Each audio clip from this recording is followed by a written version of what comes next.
Мастер-куклодел, попавший в книгу «Самые прекрасные куклы мира», организует выставку в Якутске. Сроки ее проведения и в чем особенность работ Харчаны Бапагая узнала наш корреспондент Анастасия Данилова.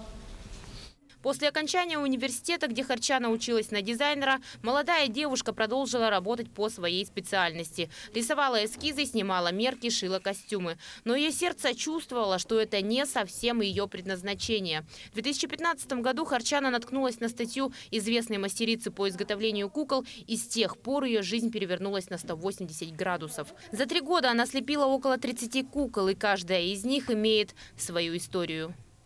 Вот эту куколку я создала в 2016 году. Это портретная куколка моей дочки старшей. Вот. Я просто фанатка своих детей, и они мое вдохновение. И как раз вот анатомию, мимику я всегда слежу за своими детьми и изучаю их анатомию, мимику и передаю на своих куколках. Сейчас девушка готовится в 3-й раз стать мамой. Ее муж – художник. Пару лет назад творческая семья переехала в Москву. Там она впервые поучаствовала на выставке и открыла для себя новые двери. Первая выставка была в Москве, потом в Эстонии, потом в Амстердаме и тоже в Москве. Но в будущем еще планирую участвовать на разных выставках, и в таких мероприятиях приходят разные коллекционеры из разных стран и покупают кукол.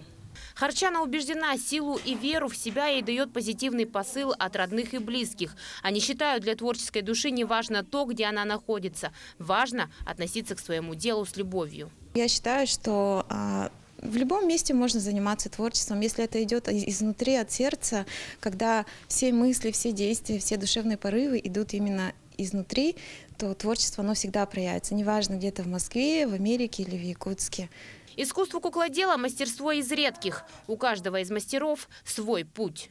Впереди планов очень много. Хочу развить свой стиль, навыки и попробовать разные темы, например, социальные. Или же попробовать более в стилизованном варианте кукол, не только вот на человека похожие, а что-то другое. В общем, впереди планы экспериментировать. Выставка Харчаны с одноименным названием откроется 18 ноября в парке «Россия. Моя история». Мероприятие оценят не только дети, но и взрослые. Куклы Харчаны разнообразны по своей идее и воплощению. Эльфы, сказочные персонажи, прототипы людей из реальной жизни. Помимо кукол, на открытии посетителей ждет зажигательная шоу-программа с участием известных артистов якутской эстрады. Анастасия Данилова, Владимир Павлов, Якутск.